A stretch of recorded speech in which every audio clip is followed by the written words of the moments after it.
vayan al Evangelio de Juan, capítulo 19. Quise titular esta mañana El Cordero que no abrió su boca. Siempre que vamos a la Escritura, como dice Timoteo, que toda Escritura es inspirada por Dios y útil para enseñar, redarguir, para presentar al hombre pues cada vez perfecto, más parecido a Cristo Jesús. Pero yo creo, hermanos, que cuando vamos directamente a los capítulos que conciernen a la crucifixión de Jesús es cuando se saca demasiado provecho de esto. Y pasar y meditar en capítulos que vienen al final de los evangelios a veces se nos puede parecer algo como ya lo sabemos hasta de memoria. Todos ya sabemos, o sea, qué pasó en la cruz. Pero créanme, nunca debemos de dejar de despreciar el mensaje más grandioso que pudiera conocer la historia de la humanidad. Y es lo que pasó en esos días. Nosotros estamos a punto de concluir este Evangelio de Juan después de bastante tiempo. Pero ahora lo que vamos a ver es invitarles a que vean una escena de cómo ese Cordero perfecto no abrió su boca. Quiero que en esta mañana pues nos quedemos con dos cosas: el juicio del Cordero perfecto, es lo que vamos a ver, y también la crucifixión mismo de Jesús, que nos da esperanza. Abarcaremos los primeros 22 versículos de este capítulo. Entonces quiero pedirles que me sigan con sus vistas para tener una lectura de los primeros 4 versículos que nos pueden recordar y en qué punto de la historia vamos a empezar a meditar hoy. Dicen de la siguiente manera: entonces Pilato tomó a Jesús y lo azotó. Y los soldados tejieron una corona de espinas, la pusieron sobre su cabeza y lo vistieron con un manto de púrpura. Y acercándose a Jesús le decían: salve, rey de los judíos. Y le daban bofetadas. Pilato salió otra vez y les dijo: miren, lo traigo fuera para que sepan que no encuentro ningún delito en él. Imagínense que nosotros estamos entre la multitud y de pronto llegamos, pues digamos algo tarde, ¿no? a la escena, porque pues ya habían tenido, algunos estuvieron desde la noche en el arresto, algunos otros estuvieron como Pedro viendo en el primer juicio de Jesús, ¿verdad? Ahí con los líderes judíos, y ya ahora ya está ante el gobernador Pilato. Pero si llegáramos ahí de pronto cuando están los soldados romanos burlándose de él y le están tratando de una manera pues muy salvaje. Ese es el juicio del Cordero perfecto, el juicio que tuvo que comparecer nuestro Señor Jesús delante de las autoridades romanas, porque habíamos visto, ¿verdad? Los judíos no podían darle muerte en cuanto a la libertad que les daba el gobierno romano para gobernarse por sí mismo. Decían, pueden llevar todos sus asuntos, pero cuando tenga que ver con una pena de muerte, ustedes no la pueden ejecutar. Entonces, si llegáramos y simplemente escuchar esta narrativa de que hay un hombre que están descargando tanta ira, tanto odio y tanta burla, pensaríamos a lo mejor que a lo mejor se lo merecía. Pero nuestro Señor Jesús jamás mereció eso. Entonces, todo esto tenía que haberlo recibido un hombre llamado Barrabás, que se narra al final del capítulo. Y todo ese odio, toda esa rabia que se le expresó a Jesús, sí lo merecía un hombre como Barrabás. Pero nuestro Señor Jesús toma el lugar de este hombre. Entonces recibió ese odio, y yo creo, hermanos, que todavía mucho más. Si a Barrabás se le hubiera entregado y hubiera dicho, pues queremos a Barrabás crucificado, yo pienso que no hubieran clamado con tanto coraje como lo hicieron con Jesús. Con Jesús fue algo que los líderes judíos empezaron a trabajar en toda la nación de Israel para que le rechazaron de esa manera. Entonces, el hombre, hermanos, ha llegado a cometer cosas tan brutales a lo largo de la historia de la humanidad. Somos capaces de crear métodos de tortura pues de una manera tan salvaje como lo fue la crucifixión. Pero estos son acontecimientos previos que podemos ver que nuestro Señor Jesús experimentó. Todavía no está en la cruz, pero está recibiendo un castigo físico brutal. Ver cómo tejen una corona de espinas y la ponen en su cabeza. Por lo que dicen los demás evangelios también, lo que pasó en otra audiencia con el gobernador Herodes, también fue despreciado. En otros evangelios dice que hasta con un palo golpeaban en la cabeza de Jesús, pero literalmente le podían escupir en la cara, le golpeaban con el puño, y aquí, o sea, está diciendo que lo abofetearon. Entonces podemos ver, hermanos, que nuestro Señor Jesús experimentó todo tipo de agresión física y dolor físico, pero hermanos, también burlas, y esto es también una tortura emocional, porque son soldados romanos los que se están burlando y le están diciendo infinidad de cosas de desprecio. Es una ironía que lo que describen otros evangelios. Le empiezan a bofetear y le dice, a ver, adivina quién fue el que te pegó. Entonces él, el soberano, el omnisciente, el que sabe absolutamente todo, recibió una afrenta, una tortura tanto física como emocional. Eso pasó en el juicio del Cordero Perfecto. Y tenemos que recordar, hermanos, recordarnos este domingo y continuamente qué pasó en la cruz. Y en estos minutos pues vamos a tratar de adentrarnos un poco en ese día. Y se les presenta como si ya cuando Pilato manda a golpear a Jesús, y él desde que lo recibe en la audiencia ya sabía que estaba ahí por la envidia de los judíos, siempre trató de soltarlo. Vamos a ver que más adelante con más razón lo quiere hacer, pero durante toda esa golpiza que manda Jesús a darle, pues era, yo creo, parte tan natural en esos días para los soldados romanos, que si dicen ya llega la hora de su muerte, pues denle su escarmiento. Se nos narra, ¿verdad?, con detalle, que se le da una vestidura con un manto púrpura, que es el distintivo de un rey de aquella época. Un traje lujoso, y para que ellos empezaran a burlarse de él. Y todo esto fue después de haber sido azotado, ¿verdad? Hay unas versiones de la Biblia, y por lo que conocemos de lo que dicen los historiadores, en el versículo 1, cuando dice que se le azotó, fue un látigo que tenía en sus extremidades puntas de metal. Entonces era cosa tan salvaje que algunos pudieran hasta no sobrevivir después de eso. Y Jesús recibe ese trato tan brutal y de manera misma emocional, pero eso todavía se va a agravar más porque Pilato lo saca. Es como si dijera, yo creo que con esto es suficiente. Este hombre, desde que lo trajeron aquí, a todas las preguntas que he hecho, todo lo que he hablado con los líderes judíos, para mí no es base suficiente para que tengamos que darle muerte. Entonces yo creo que si lo veo y se los presento a ellos ya torturado, machacado su cuerpo, y que se hayan hecho mofas, a lo mejor ya se van a calmar sus ánimos y van a decir, qué bueno, se lo merecía. Pero todo empeora, hermanos. Es increíble el odio que ellos expresan. Continuemos en el versículo 5 para que vea ese detalle. Cuando Jesús salió fuera, llevaba la corona de espinas y el manto de púrpura, y Pilato les dijo, aquí está el hombre. Cuando lo vieron los principales sacerdotes y los guardias, gritaron, crucifícalo, crucifícalo. Pilato les dijo, ustedes pues lo toman y lo crucifican, porque yo no encuentro ningún delito en él. Entonces podemos ver que para ellos no bastó, ¿verdad?, toda esa tortura.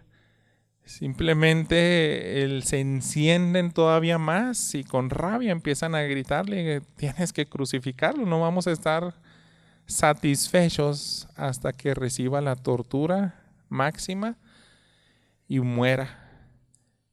Entonces Pilato le está diciendo, ¿saben qué? Eso lo tienen que hacer ustedes, porque para mí no, él no lo merece. Si lo van a crucificar es cuestión de ustedes, porque bajo la ley romana eso no tiene suficientes fundamentos.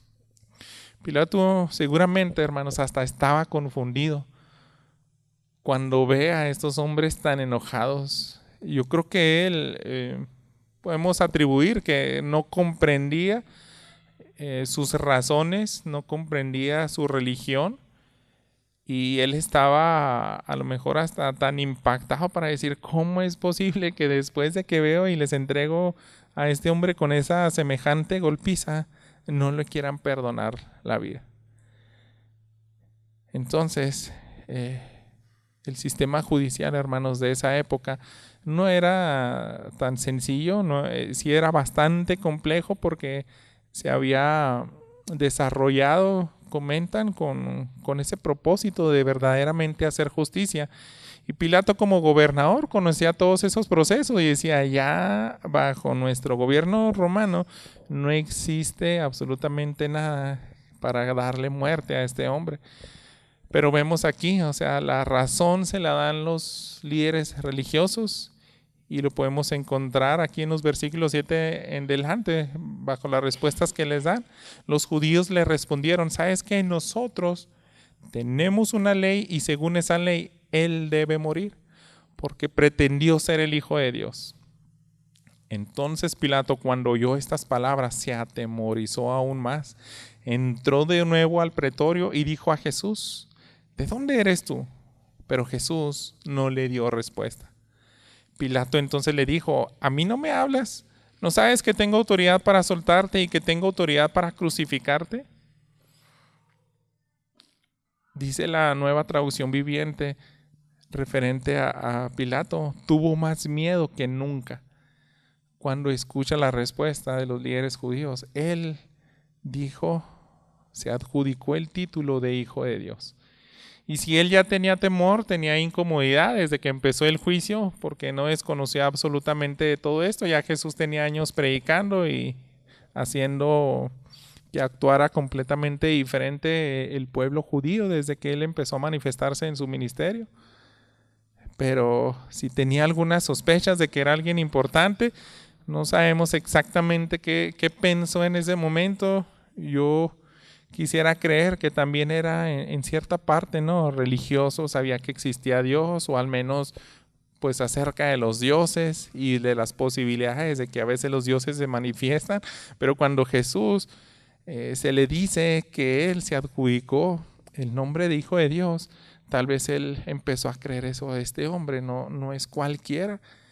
Y por eso se nos expresa que tuvo un miedo como nunca. Ya estaba incómodo, pero yo creo que esto fue una experiencia nueva para él, un tipo de temor que jamás había experimentado.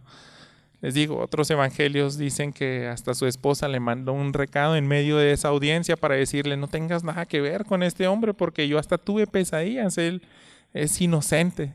Y siempre, hermanos, en los evangelios se está recalcando esta inocencia. Y todo esto nos recuerda que el Cordero no abrió su boca. En ese momento, cuando nuestro Señor Jesús decide no responder esa pregunta tan importante, ¿de dónde eres tú?, Él calló su boca, hermanos. Ahora guarda silencio como el Cordero que era. Y ya todos lo sabemos, ¿verdad?, que es una reacción completamente distinta a lo que nos manifiesta la naturaleza de un cordero cuando lo van a matar a cualquier otro animal. Él simplemente calla y piense, hermanos, un poco, no sé, en cualquier otro animal, su reacción es tan distinta. Discúlpeme que pueda hacer esta comparación, pero con fines ilustrativos. Pero la última experiencia que yo tuve cuando presencié, no literalmente, ya vi cuando íbamos a comernos un cerdo, pero estábamos escuchando, ¿no? ¿Cómo le vamos a hacer? Nos lo traemos del lugar donde está y lo matamos aquí o lo matamos allá y acá. Y lo que narran, dicen, simplemente ese animal estaba hasta feliz. Era un día común y corriente y estábamos sorprendidos porque ellos decidieron, los hombres que lo iban a matar, dijeron, vamos a subirlo cuando esté vivo a la troca porque vamos a batallar mucho porque está bien pesado. Ya cuando esté arriba del remolque, pues yo creo que nos lo traemos y lo matamos, porque si lo matamos allá y vamos a batallar en subirle, bueno, esa fue su decisión. Y sorprendidos porque el cerdo pues es así como un animal ya domesticado, y estaba feliz porque llegó alguien a visitarlo, a darle comida, pensó, y se sube automáticamente ahí al lugar, y ellos por dentro si supieran lo que va a pasar. Y él empezó a presentir este animal, entonces de pronto dice, se desató toda su fuerza, su tensión, o sea, él empezó a presentir algo malo y empezó a luchar por su vida. Entonces ya ahí fue bien imposible controlarlo, y pues dijeron, no, así no lo vamos a poder traer, y lo mataron ahí. Y piensa, hermanos, o sea, a Jesús nunca se le compara como alguien de esa naturaleza, porque si fuera así, hermanos, Jesús en ese momento hubiera hecho una respuesta completamente distinta a Pilato. ¿Quién eres tú? Imagínense Jesús respondiendo, en este momento me tienes que soltar porque soy el Hijo de Dios y no sabes ni lo que te espera. O sea, sería algo así como decirle, eres un insensato, tienes que liberarme. O sea, ¿hasta dónde son capaces de llegar? Yo traté de aguantar, pero ya esto ya no puedo tolerarlo, así que me liberas. Entonces sería una especie de esa pregunta, pero Jesús, desde que lo arrestan, él está como manso y humilde. Él ha callado su boca. Él tiene diálogos con los líderes, con Pilato, pero todo lo que tiene que ver con su liberación y todo lo que él puede negociar para hacerlos entrar en sí de que están cometiendo un error, jamás presenta una defensa de ese tipo. Y esto es digno de recordar, hermanos, eso transforma vidas. La iglesia cristiana, hermanos, siempre batallamos en ser fieles y leales a Dios. Batallamos mucho para obedecerle, para controlar nuestros impulsos y ser hombres y mujeres piadosos que luchan correctamente con el pecado. Pero creo, hermanos, que hasta que nosotros no nos detenemos y contemplamos todo lo que soportó Jesús en la cruz, no podemos seguir sus pasos. Y es una bendición, la verdad, que podamos estar un domingo pensando y meditando en estos versículos, en ese momento donde Pilato se le sobresaltaba el corazón y él estaba bien asustado. Y Jesús sí le da una respuesta. Fíjense el versículo 11 y 12. Le responde, ninguna autoridad tendría sobre mí si no se te hubiera dado de arriba. Por eso el que me entregó a ti tiene mayor pecado. Como resultado de esto, Pilato procuraba soltar a Jesús, pero los judíos gritaron, si sueltas a este, usted no es amigo de César. Todo el que se hace rey se opone a César. Jesús da esta respuesta como para dejar absolutamente en claro, todo ya estaba orquestado por mi Padre. Si yo llegué a compadecer contra ti, es porque tú fuiste la persona elegida para juzgarme en este día. Esa autoridad se te dio de arriba. Todo esto ya está planeado. Y hoy está siguiendo su curso. Y hay alguien que tiene mayor pecado que tú. Porque tú eres un líder romano, tienes que ejecutar esa muerte. Pero hay personas que se les dejó bien claro quién era yo. Y ellos, teniendo ese conocimiento y habiéndolo rechazado, me entregaron. Ellos son los que tienen más culpa. En este mismo evangelio, hermanos, vaya al capítulo 1. Y solamente para hacer dos referencias de que esto se les había aclarado cuando habían multitudes. Recuerde cuando inicia el ministerio de Juan el Bautista, habían cientos, miles de personas. Dice que a lo largo y ancho de todo el Jordán, en toda esa región bautizaba, y dice que multitudes venían. Juan era increíblemente popular. Dice que hasta los fariseos llegaban y él los confrontaba, ¿verdad? Los soldados romanos, todo el mundo llegaba. Pero de repente un día, cuando está toda esa multitud, fíjese lo que dice el versículo 29. Al día siguiente Juan vio a Jesús que venía hacia él y dijo: ahí está el Cordero de Dios que quita el pecado del mundo. Ellos rechazaron esa declaración. Ya se les había dicho. Él es el Cordero de Dios, el que tanto esperábamos, porque es el único que puede quitar el pecado del mundo. Avance otro capítulo en el capítulo 6, versículo 27. Ahora es otra multitud. Después de que alimenta a las 5,000 personas, eran miles. O sea, se cree que fácil habían hasta 15,000 personas contando esposas e hijos. Y ahí, hermanos, también se les dio una declaración tan directa de que era el Hijo de Dios. Fíjense en el versículo 27 de las mismas palabras de Jesús. Trabajen no por el alimento que perece, sino por el alimento que permanece para vida eterna, el cual el Hijo del Hombre les dará, porque Él es a quien el Padre Dios ha marcado con su sello. A multitudes Jesús les dijo eso: yo soy el Hijo de Dios. Entonces ahora que está ante Pilato y dice: ellos tienen más culpa porque ellos sí lo sabían. Tú te acabas de enterar ahora. Te acabas de enterar y no eres tan culpable como ellos. Pero ellos ya tengo 3 años tratando de hacerlos volver en sí y no han respondido de manera positiva. La Escritura dice que en ese momento Pilato intentaba con más ganas librarse de esa situación. Muy probablemente cuando ya estudiamos por completo todos los evangelios, ya sabemos que ha hecho bastantes intentos, pero yo no sé qué otros intentos hubo que seguramente ni están escritos aquí.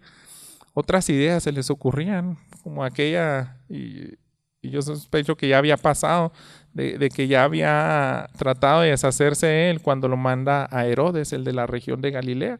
Dice: yo no quiero darle la pena de muerte, se lo voy a mandar al gobernador de allá. Entonces Herodes también se lo regresa, ¿verdad? Igual. Y luego ya había hecho el intento de Barrabás. Y ahora dice: ya, ¿qué más puedo hacer? Y yo no sé qué tipo de cosas se le estaba ocurriendo. Ya le había dado la golpiza, ya se le habían acabado todos sus intentos, pero dice, todavía quería liberarlo.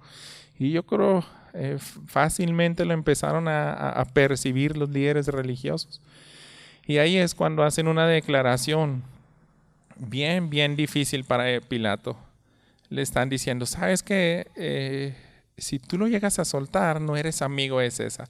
Y eso era una amenaza bien, bien fuerte para ese gobernador. Miren, hay un teólogo ya apellidado Hendrickson que puso la nota al respecto, como si él pudiera darnos este diálogo de lo que pudieron haber dicho esas palabras mismas. Diremos al emperador que tú toleras la alta traición contra el gobierno, que has puesto en libertad a un hombre que era culpable de constante sedición y que permitía que lo llamaran rey de Israel. Te acusaremos de tratar con debilidad a los rebeldes. Entonces, ¿qué va a hacer de ti?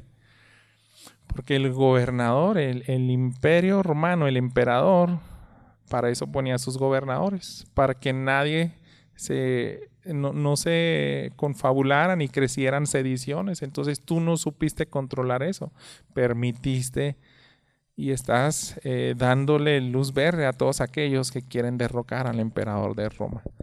Entonces era una acusación bien, bien grave que le costaría hasta la vida a Pilato. No solamente una regañada, una llamada de atención, sino que él seguramente podía ser mandado a asesinar si no le hacía casos a los judíos. Esa fue la peor amenaza que pudo haber recibido. Entonces, ahí sí, ya no pudo su integridad, sus intenciones de liberarlo, ya no pudieron más, empezó a ver solamente por sí mismo. Todo eso pasó en el juicio del Cordero Perfecto. Y ahora, hermanos, quiero que veamos la crucifixión de Jesús. Y se nos muestra aquí porque tiene ese propósito de darnos esperanza. Sigue avanzando la escena en el versículo 13. Les leo. Entonces Pilato, cuando oyó estas palabras, sacó fuera a Jesús y se sentó en el tribunal, en un lugar llamado el Empedrado y en hebreo Gabata. Y era el día de la preparación para la Pascua. Eran como las 6 de la mañana y Pilato dijo a los judíos: aquí está su rey. Y empiezan a gritarle: fuera, fuera, crucifícalo. Gritaron ellos. ¿He de crucificar a su rey?, les dijo Pilato. Los principales sacerdotes respondieron: no tenemos más rey que César. Ya le habían despreciado a Jesús de muchas maneras, pero yo creo que este fue el peor desprecio que pudo haber experimentado nuestro Señor Jesús. Usted recuerda, ¿verdad?, cuando está en la entrada triunfal y antes de eso está viendo desde lejos a Jerusalén y empieza a llorar Jesús. Empieza a derramar lágrimas y es cuando dice esas palabras: oh Jerusalén, ¿cuántas veces intenté juntarte como la gallina a sus pollitos, pero tú no quisiste?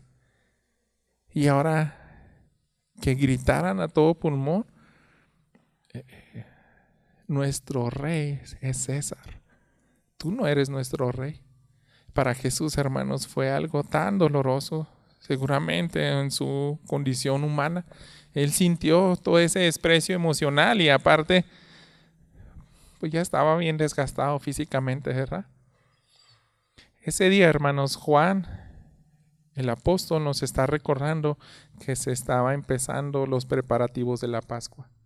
Ese día iniciaba todo ese ritual que se les mandó para recordar desde que Moisés los sacó de Egipto. Ese día tenían que celebrar la gracia de Dios cuando los salvó de la muerte y de la esclavitud de Egipto. Y ese mismo día tenía que morir nuestro Señor Jesús, el Cordero perfecto y despreciado hasta más no poder. Mire el versículo 16 al 19. Así que entonces Pilato lo entregó a ellos para que fuera crucificado. Tomaron pues a Jesús y él salió cargando su cruz al sitio llamado el lugar de la calavera, que en hebreo se dice Gólgota, donde lo crucificaron y con él a otros dos, uno a cada lado y Jesús en medio. Pilato también escribió un letrero y le puso sobre la cruz, y estaba escrito: Jesús el Nazareno, el Rey de los judíos. Esa es la historia, hermanos, de cómo Jesús llegó a parar en ese lugar. El que no abrió su boca pudo haberse defendido con argumentos, era el más sabio, el más inteligente de todo el planeta Tierra. Pudo haberlos convencido, pero no lo hizo, hermanos, hasta que llegó a parar en esa cruz que simbolizaba, ¿verdad?, el ser maldito y tomando nuestro lugar. Juan, hermanos, detalla, ¿verdad?, de que se le ponen los dos hombres alrededor. Tal vez no nos da ese detalle que se encuentra en el Evangelio de Juan, que uno llegó a arrepentirse, porque supongo que Juan simplemente quería recalcarnos que él estuvo en ese lugar donde se representa toda la humanidad. Dos pecadores alrededor de él. No era un justo y un pecador y Jesús en medio, no, sino que todos somos pecadores, hermanos. Todos necesitamos arrepentimiento. Todos somos los culpables que Jesús haya parado en ese lugar. Ese letrero que Pilato nos recuerda y que quedó registrado aquí, me gusta pensar de que es una referencia que también se tenía que cumplir a profecías, ¿no? Pero vaya al libro del profeta Isaías en el capítulo 9. A mí me recordó estas palabras del profeta. Los primeros 2 versículos dice: pero no habrá más melancolía para la que estaba en angustia, como en tiempos pasados.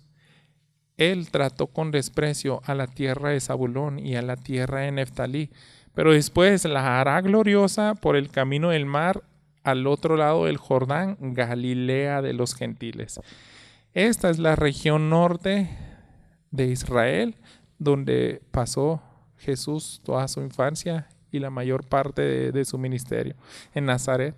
Ahí estaba en Galilea, pero fíjese lo que dice el versículo 2: el pueblo que andaba en tinieblas ha visto gran luz. A los que habitaban en tierra de sombra de muerte, la luz ha resplandecido sobre ellos. El hecho de que dijera Jesús de Nazaret ahí en el título nos recuerda eso. Fue la luz que vino a la oscuridad. Esa tierra maldita donde todos necesitaban a alguien que los librara de sus pecados, tuvieron a su Salvador, tuvieron a su Rey. Y Pilato estaba poniendo esa inscripción. Dios orquestando todo para que nos quedara bien claro. Esto es a quien están crucificando. Este es mi Hijo amado. La respuesta, hermanos, obviamente pues no fue nada grata para los líderes. Lo que ellos vieron cuando se le pone esa inscripción, que era la costumbre poner un letrero como escarmiento para todos los demás si se les ocurría hacer algo semejante a lo que hacían las personas que estaban crucificadas. Ponían, este está aquí por esta causa. Y le ponían ese hecho, ¿no? Porque era una manera donde el gobierno, el Imperio Romano, quería pues mantener subyugados y atemorizados, ¿verdad? Que con ellos no se podía jugar.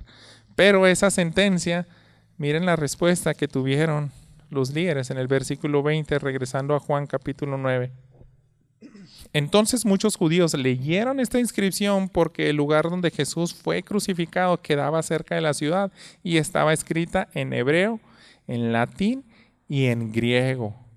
Por eso los principales sacerdotes de los judíos decían a Pilato, no escribas el rey de los judíos, sino que él dijo, yo soy rey de los judíos. Pilato respondió, lo que he escrito, he escrito.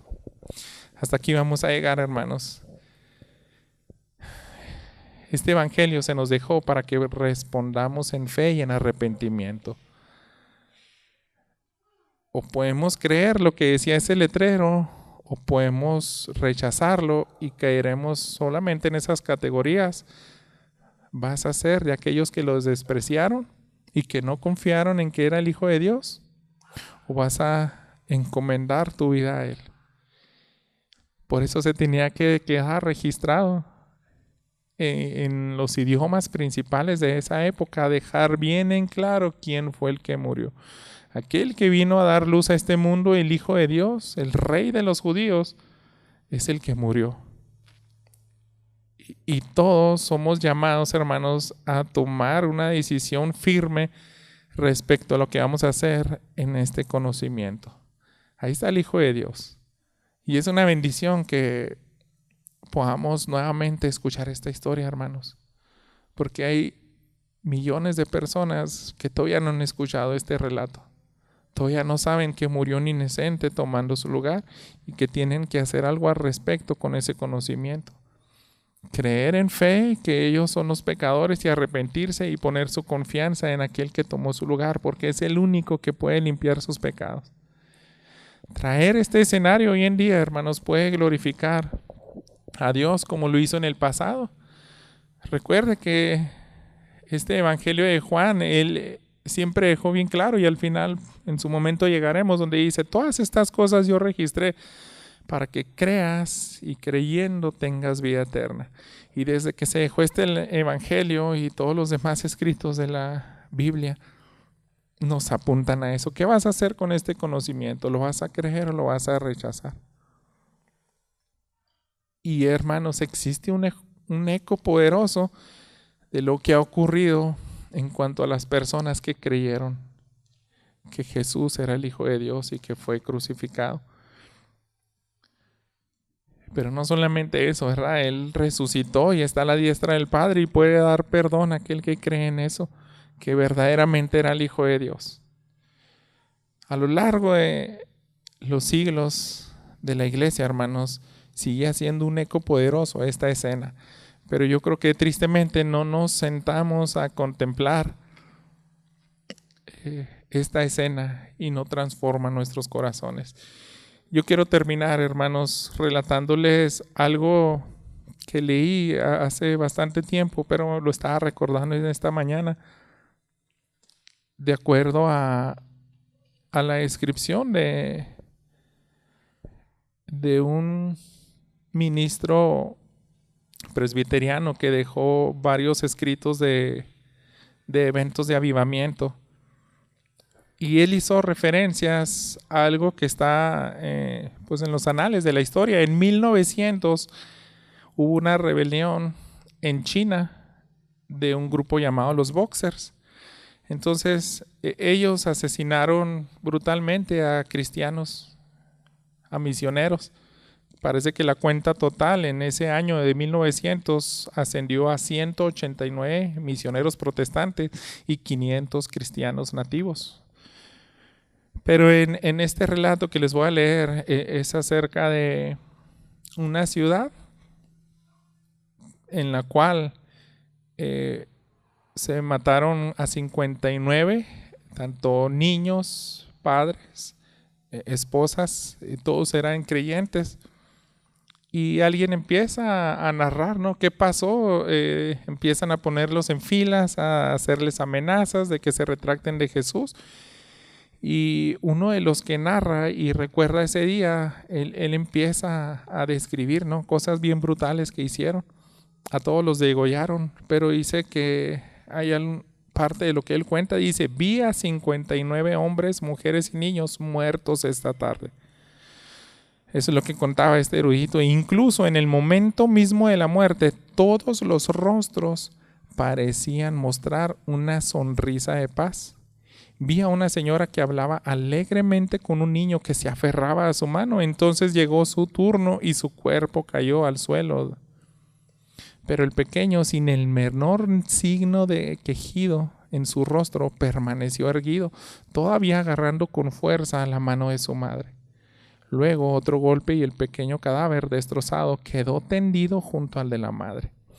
Y vuelve a decir en primera persona, es de extrañar entonces que una fortaleza tan maravillosa me haya llevado a buscar en sus escrituras y me haya obligado a creer que la Biblia es verdad, la palabra de Dios.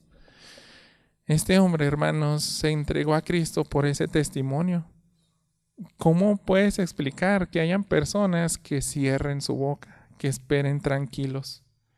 Porque son creyentes a los cuales el Espíritu Santo en su momento les da su fortaleza. Y yo no dudo, hermanos, que les recuerden, aquí tenías que llegar a lo que Jesús hizo. Tenías que seguir tus pasos y no abrir tu boca. Tenías que permanecer tranquilo porque eso es lo que le iba a dar más gloria a Dios. Y eso impacta, hermanos. Impactó la vida de el que dejó este relato y dice, yo jamás había considerado tomar seriedad en las escrituras, pero cuando veo eso, que alguien es capaz de cerrar su boca, es porque está siguiendo el ejemplo de Jesús. Y el que escribía todos estos relatos, este ministro canadiense, fíjense qué más puso. Él visita ese lugar, esa misma ciudad donde asesinaron esas 59 personas. Y es algo increíble lo que él nos relata. Déjeme leerle otra vez. Dice que en 1908 llegué a Taiyuan con un sentimiento casi parecido al de asombro para dirigir una serie de reuniones especiales. La sangre de los mártires derramada ahí 8 años antes hacía que ese lugar fuera sagrado para mí. Era maravilloso ver con qué poder obraba el Espíritu de Dios en la iglesia de Taiyuan. Durante aquellos días su presencia era tan notable, en verdad, que era algo muy común oír en la gente de la ciudad decirse unos a otros que había llegado un nuevo Jesús. Este término lo dan porque dicen, nosotros ya conocíamos a Jesús, pero esto es completamente diferente de lo que está pasando en su iglesia. La razón de ello era que durante años muchos de los que profesaban ser cristianos habían estado engañando a sus vecinos, peleándose con ellos. Algunos de hecho habían llegado al extremo de injuriar a sus padres y golpear a sus esposas. Ese era el cristianismo de antes en ese lugar. Y todo eso se puede vivir. Yo les decía al inicio de este sermón en algún punto que parece que así a veces nos comportamos y a veces nos ha afectado el pecado así en el cristianismo de ahora. Pero hermanos, tenemos esperanza. Cuando vemos este relato y vamos a la cruz, podemos ver que existe un poder para cambiar todo eso. Fíjese cómo lo hizo en este lugar. Parecía que el otro Jesús era demasiado viejo o había perdido su poder para mantenerlos en orden. Pero este nuevo Jesús, al parecer, estaba haciendo cosas maravillosas. Estaba haciendo que todos aquellos viejos apóstatas se pusieran de pie ante toda la iglesia y confesaran sus pecados. Y luego regresaran a sus vecinos paganos y pagaran todo lo que debían y pidieran perdón a todos a quienes habían ofendido. Pero lo que fue la mayor sorpresa de todo es que incluso llegaran al punto de humillarse ante sus esposas, pidiéndoles perdón por la forma en que las habían maltratado. De esta manera, un avivamiento sirvió para llevar la convicción a la gran masa de personas fuera de la iglesia de que el Dios viviente había venido entre su pueblo. Y se fijan, hermanos, esto es sin duda por un conocimiento de lo que pasó en el Calvario. Ellos decían, cuando ese entendimiento es abierto, uno responde completamente diferente ante el Dios, creador del universo, ante su Hijo Jesús. Cuando uno quiere seguir sus pasos, puede impactar a los demás. Ir hasta la cruz y sobre todo recordar lo que pasó ahí, que fue a nuestro favor. Por eso, hermanos, es una bendición que nosotros ya estemos en estos capítulos, pero a manera de invitación quiero dejarlos con esto. Como si hubiéramos contemplado nuevamente lo que puede ocurrir cuando nosotros aceptamos por fe lo que decía ese letrero de Jesús. Jesús el Nazareno, el Rey de los judíos. Y cuando recordamos, ¿verdad?, que Él sufrió brutalmente física, emocionalmente, y es lo que nos puede registrar las Escrituras, pero no comprendemos. Solamente con la ayuda del Espíritu Santo podemos saber que Él realmente fue sumergido al mismo infierno por su Padre mismo para descargar toda su ira de tus pecados, de todos nuestros pecados, y a lo largo de los millones que existen, ¿verdad? Entonces, ese conocimiento, hermanos, nuevamente está aquí, y quiera Dios que siga haciendo eco, ¿verdad? Porque ha transformado a su iglesia. Nos ha dado nuevas fortalezas para obedecerle, para arrepentirnos, para vivir en santidad, para compartir a alguien más, para transformar corazones. ¿Qué les parece si hacemos una oración para pedirle a Dios que bendiga este mensaje y nos marque, ¿verdad?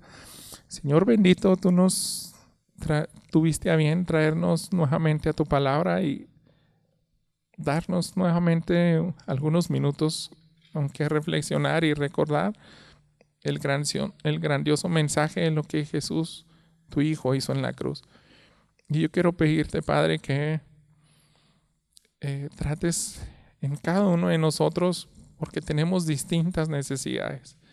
Todos tenemos un contexto distinto, Padre, pero gloria a ti porque este mensaje nos puede alimentar a todos, y en la necesidad pertinente que pudiéramos tener, tú nos puedes decir: yo soy el Rey del universo, quiero que creas y confíes en mí. Yo puedo cambiar tu eternidad, puedo perdonarte de todo lo que hayas hecho, puedo avivarte, puedo ayudarte a vivir una vida libre de pecado, porque yo lo vencí en la cruz. Yo fui el que no abrió su boca para que pudiera llegar hasta la muerte, habiendo tomado tu lugar. Y es tan glorioso este mensaje. Padre, no dejes que lo despreciemos. No dejes, Padre, que lo tomemos a la ligera, sino alabamos y bendecimos tu nombre, porque esto es una muestra de que tú amas a tu pueblo y lo has traído nuevamente para alimentar nuestro espíritu, porque es lo único que nos sacia. Gracias, Señor. Te damos la honra y la gloria a ti. En Cristo Jesús. Amén.